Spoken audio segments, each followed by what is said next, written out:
9 startups, 9 unique stories. Each one began with the pitch deck full of pure potential. But turning that vision into a self-sustaining reality is where the script usually breaks. Welcome back to the Flop Side, the podcast where we uncover the stories of Indian startups that once soared only to come crashing down. I'm your host Priyanka, and you may have noticed that today's episode is going to be a little different. Over the last 9 weeks, we pull back the curtain on some very spectacular failures. From hypergrowth food tech apps to collapsed edtech giants. We mapped out the cash burn craters, the product mirages, and the structural failures that brought down some of the brightest ideas and the biggest valuations in the Indian startup landscape. But for our 10th episode, there's no new case file to investigate. Instead, we close out the season with the bird's eye view of the wreckage and a final, unfiltered look at the shared flaws and undeniable patterns that emerge. This is the finale of Season 1 on the Flop Side.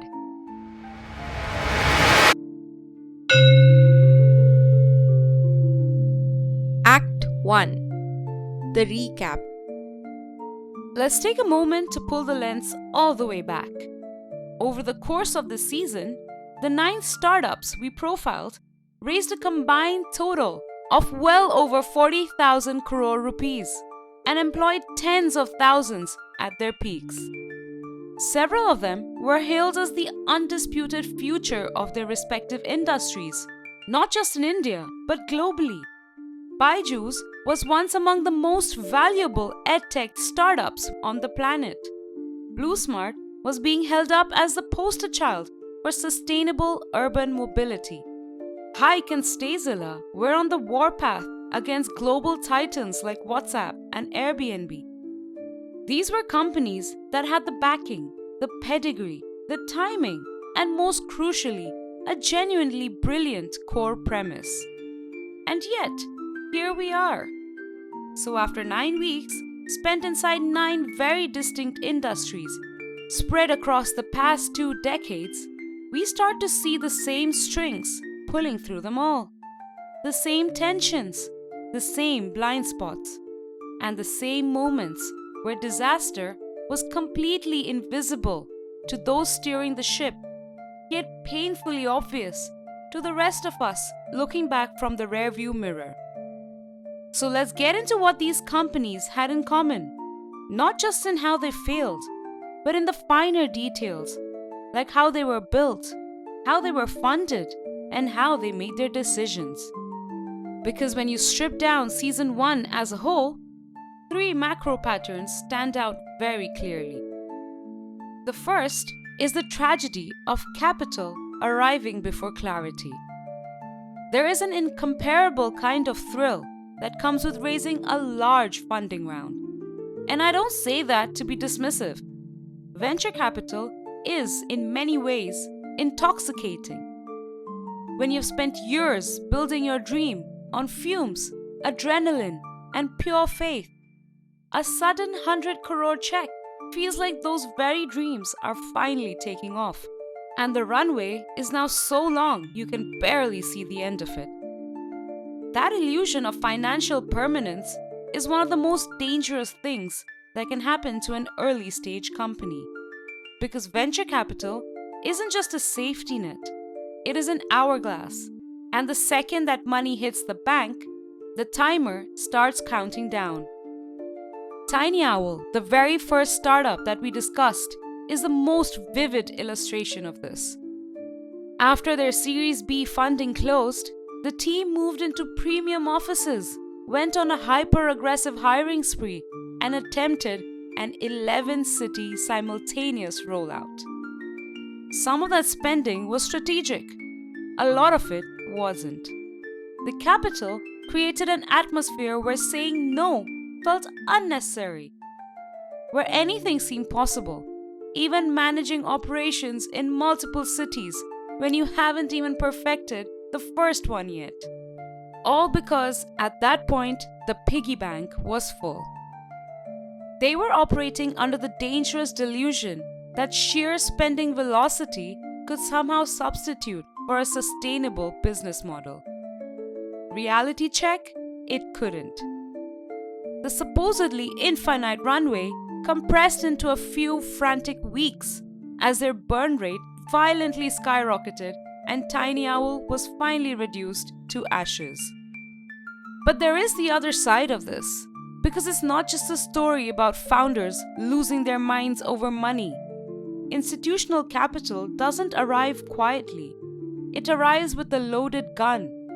When top-tier VCs cut a massive check, they're issuing a very clear mandate: scale quickly, hit the metrics, and justify the markup for the next funding round.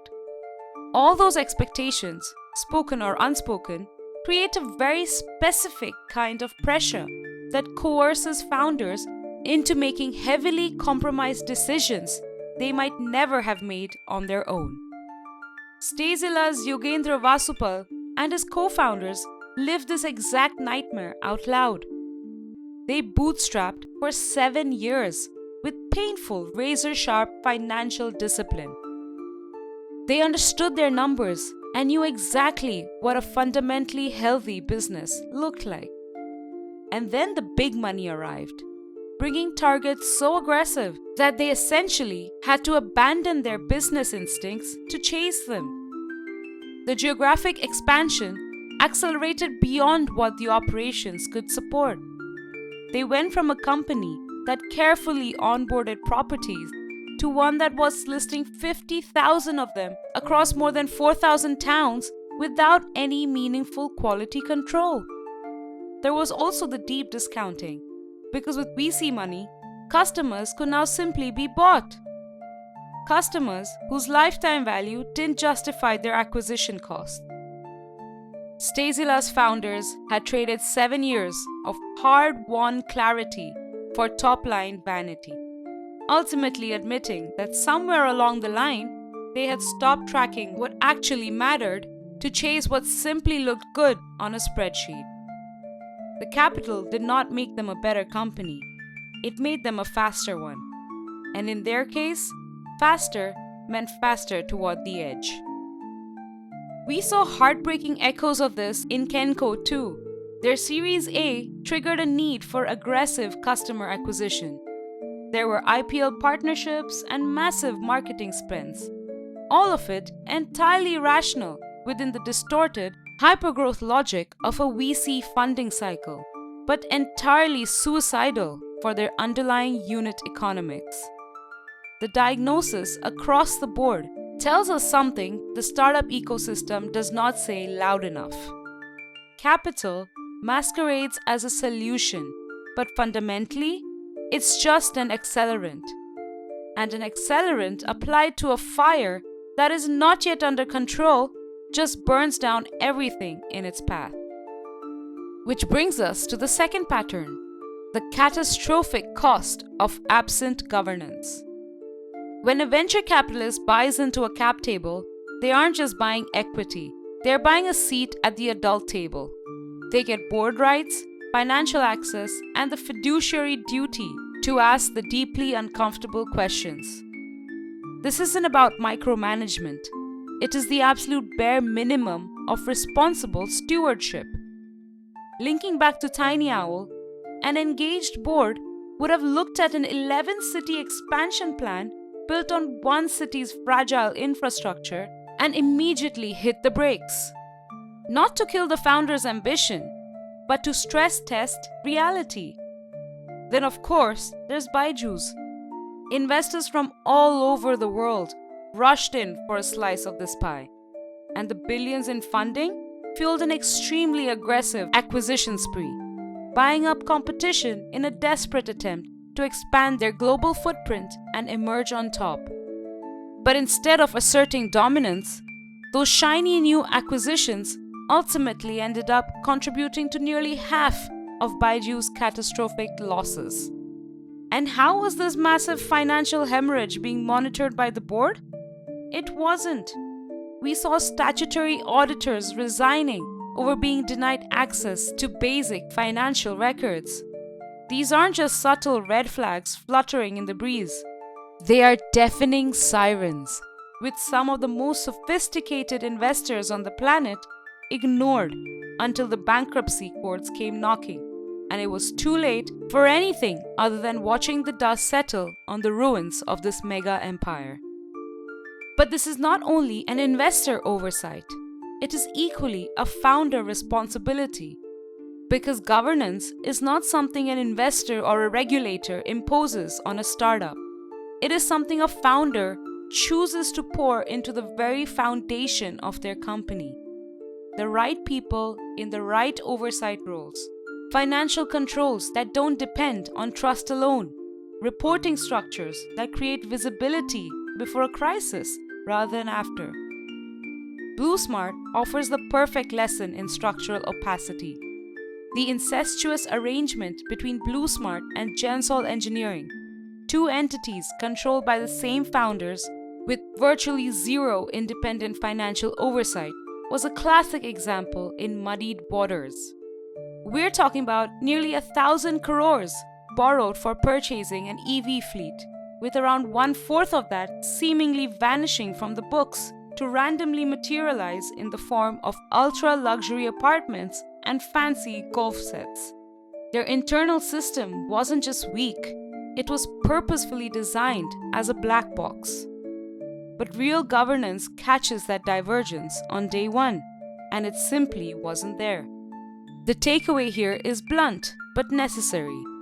Governance isn't just some afterthought you hope will work itself out. It is your company's immune system, and it demands strong structural design reinforced by capable and, more importantly, involved stakeholders, those strong enough to hold the company up.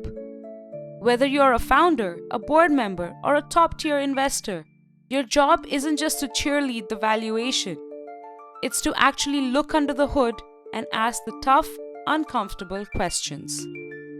The third pattern is about the product and the market it was built in. This would be the most fundamental facet of your startup, because you can raise a perfect round of funding, you can govern your company like a Fortune 500 powerhouse, and you can still violently crash because you build the wrong product for the wrong demographic at the absolute worst possible time. Hike is the clearest case of product market misfit. In 2012, when it launched, it was brilliantly engineered to solve a very real problem: expensive data and capped SMS messages in India. And the early traction proved the strategy was spot on. But then Reliance Jio dropped a bomb on telecom pricing, and the exact constraints Hike was built to solve practically vanished overnight. The ecosystem had evolved, but the app, not so much. Instead of stepping back and asking, does our core product still have a right to exist, they pivoted by duct taping features onto the app. Digital wallets, news feeds, cab bookings. They built a super app that was so bloated that users completely forgot why they downloaded it in the first place. 𝗙𝗹ន់faced a similar struggle in pivot hell. Two exceptional founders, a real opportunity to build automated developer tools and even validation from the prestigious Y Combinator. But they were unable to score any follow-on funding. What came next was a turbulent year full of pivots, each one a genuine attempt to find the product that would stick. From back-end testing to Figma to code translations, the issue wasn't their engineering chops. It was that every single pivot reset the clock in a market that was moving at hyper speed. By the time they found the target, the slower tech giants had already crowded out the space. Bharat Agri fell into a similar trap when they willingly abandoned a sticky, paid advisory product with real retention to chase the more attractive, higher revenue dragon of rural e-commerce. They traded actual, proven product market fit for a logistical nightmare they simply weren't equipped to operate. And then again there's Byju's, where the product market fit question has a particular edge to it, because Byju's did have a genuine product market fit in its early form. The animated curriculum, the gamified learning, the accessibility it brought to students who had no access to quality coaching. That was real. The problem was that the pandemic created an artificial amplification of that fit, which the company then treated as permanent. Demand that was driven by school closures got read as evidence of a fundamental behavioral shift. The product expanded, the acquisitions piled up, and by the time schools reopened and the artificial demand evaporated, the company had been restructured around a version that never really existed outside of the pandemic bubble. Diving further into how market dynamics matter, we have 𝗙𝗻, the embedded finance platform. It had immense traction, incredible talent, and a killer product. But the financial sector is notorious for regulatory risk, and that ended up being the very bullet that ultimately killed 𝗙𝗻. After all, startup survival isn't an either-or equation. It requires the precise combination of a brilliant product and a market environment that is actually primed to sustain it. Now, alongside all these patterns, I also want to acknowledge something important before it gets lost in the analysis. Every single one of these failures had a human cost. We are talking about Blue Smart drivers left stranded without a livelihood, Kenko subscribers who showed up at hospital counters to find their insurance declined, parents still trapped in Byju's loan agreements for products their children can no longer access, the thousands of employees who showed up to work one day and were told their workplace no longer existed. These people are not footnotes or rounding errors on a balance sheet. They are the real weight of everything we have covered this season. But let me close out the recap with this, because it's just as true. The failure of the enterprise does not invalidate the ambition of the attempt. 𝗙𝗻cie proved that Indian consumers would order food on a mobile app, making way for a lot of the innovation that we have today. 𝗙𝗻 dispersed over 1,000 crores in credit to people who had no other way to access it. Bharat Agri put a personalized digital agronomist in the pockets of 100,000 farmers. These were not vanity projects. They were courageous, sometimes violent swings at incredibly stubborn problems in a notoriously unforgiving market. Yes, the swing did not connect, but they definitely left an invaluable mark.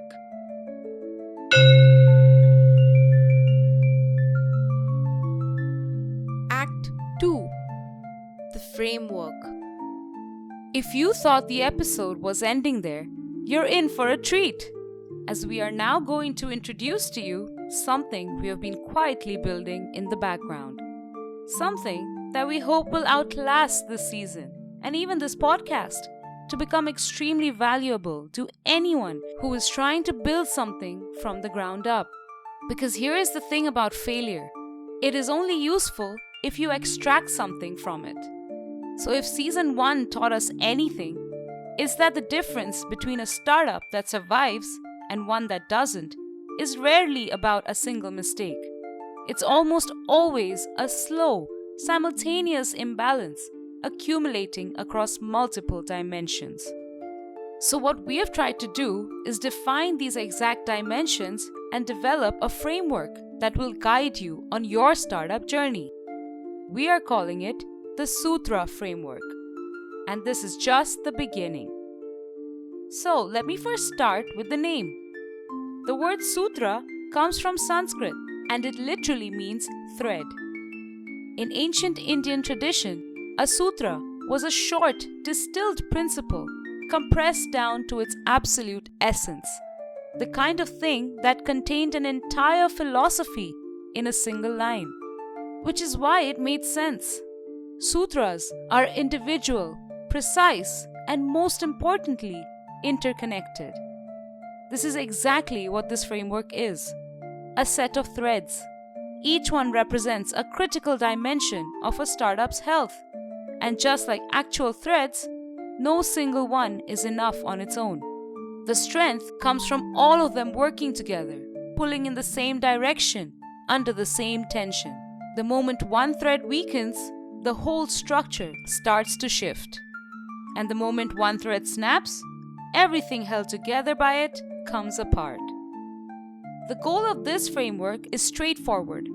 We want any founder, investor, or operator to be able to pick this up at any stage of their journey, run it across their business, and get an honest read of where the tensions are building before they become irreversible. Think of it like an annual blood test. You don't wait for a heart attack to check your cholesterol. You catch the imbalance before the system fails. One last thing before we get into it, this framework is very much alive. What you are hearing today is the foundation, Season 1's contribution. It will grow with every season of this podcast, deepened by new stories, new failures, new dimensions we have not yet encountered. We're also open to input from anyone listening. If you see a gap, if something feels missing, let us know. This belongs to the community building it with us. Now, let's dive in. The Sutra framework is built on 6 core pillars, or 6 sutras, each one covering a dimension of a startup's health that, if left unexamined, has a proven track record of becoming the thing that unravels everything else. The first is the kshetra, or the field. It is about understanding the full market environment you are stepping into before you commit to it. Not just your customer, not just the market size.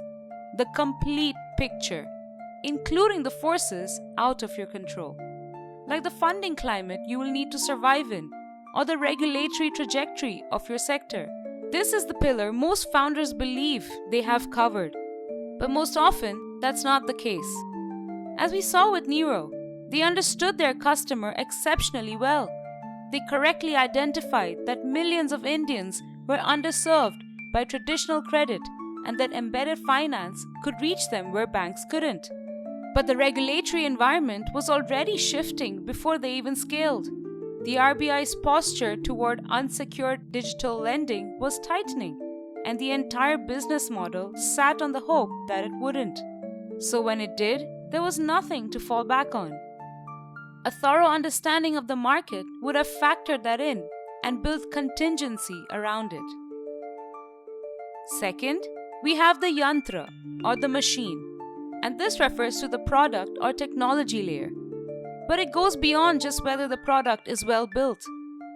It covers the entire thinking behind what you are building, for whom, and whether that thinking holds up when it meets the real world.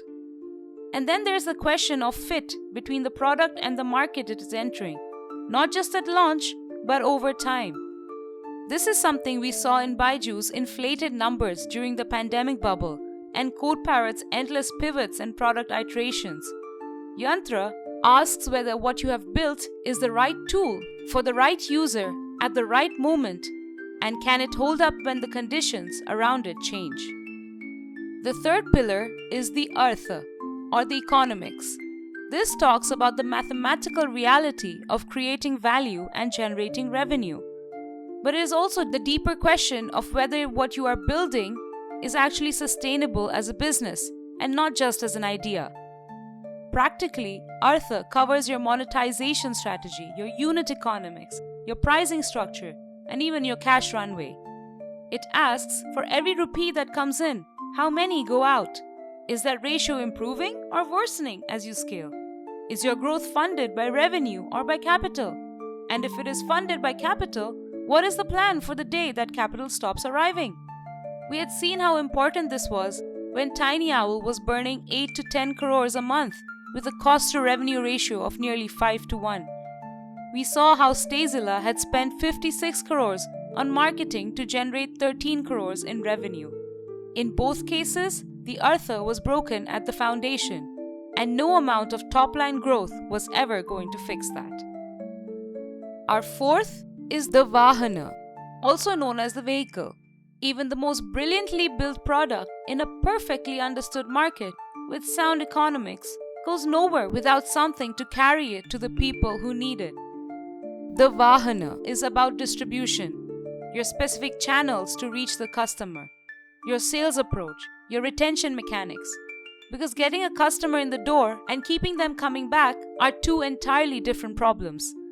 One common failure trap is mistaking acquisition for retention. Hike had over 100 million registered users at its peak. That number looked extraordinary on a pitch deck.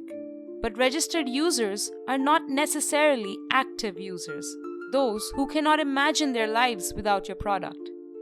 The vehicle had been measured by how many people got in, but not by how many stayed for the ride.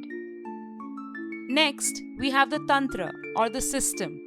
This covers everything that keeps the company smoothly running from the inside, from operations, compliance, and supply chains, all the way to legal structure and governance architecture.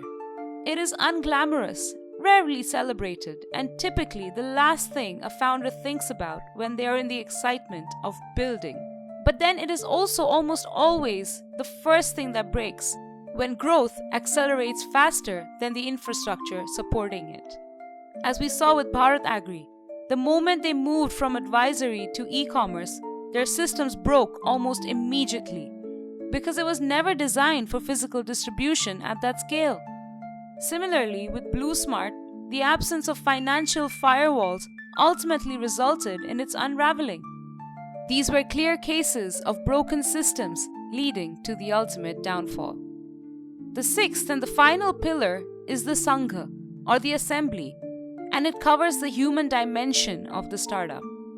The founders and their dynamics, the team and how it is built across different stages of growth, the culture and whether it is strong enough to survive the pressure, the board and whether they are genuinely capable of providing oversight rather than just financial validation, and also the cap table and whether everyone's incentives are genuinely aligned. Because with Kenko, we witnessed how much this matters.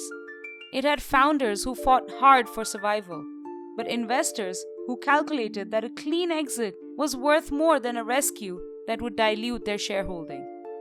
They chose to own 100% of nothing rather than a fraction of something that is still worth saving. This pillar gets you thinking, are the right people in the right roles with the right incentives at every stage of this company's journey? So, those are the 6 sutras that we have. With this framework, we want to give you the ability to see where these threads are weakening before the structure gives way. Because we believe that in the startup world, this foresight, if used honestly and early enough, can truly be one of the most valuable weapons in your arsenal. And we are just getting started with this. Every season will add a new layer, a new dimension, and a new set of stories to stress test what we think we know.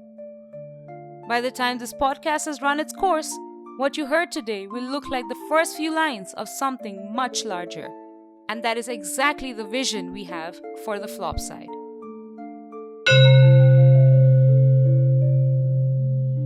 And that is season 1 of the flop side. But before we sign off, I want to leave you with something to sit with. Of all the startups that have ever existed, roughly 90% fail within their first few years. That means the companies we cover on this podcast are not the outliers. They are the overwhelming majority. Studying failure isn't just interesting, it is undeniably the most useful thing anyone building a business can do. That is why we are here, and that is exactly why we are not done. Season 2 is coming soon. The stories will be bigger, the failures more complex, and the framework we introduced today is going to get a whole lot more nuanced. We are going to keep building it, keep questioning it, and keep letting the stories reshape it. But ultimately, this podcast exists because of you. To everyone who's been here since episode 1, who messaged us, who shared an episode with someone they thought would find it useful, or who just quietly kept coming back every Friday, thank you very much. We built this season for you, and we are extremely grateful for your time and attention. And to the incredible people who appeared on our podcast, lending their voices as the founders, investors, and analysts, a huge thank you for being such an integral part of our journey this season. If you enjoyed this rundown, Make sure you're subscribed to the Flop Side so you don't miss what's coming next.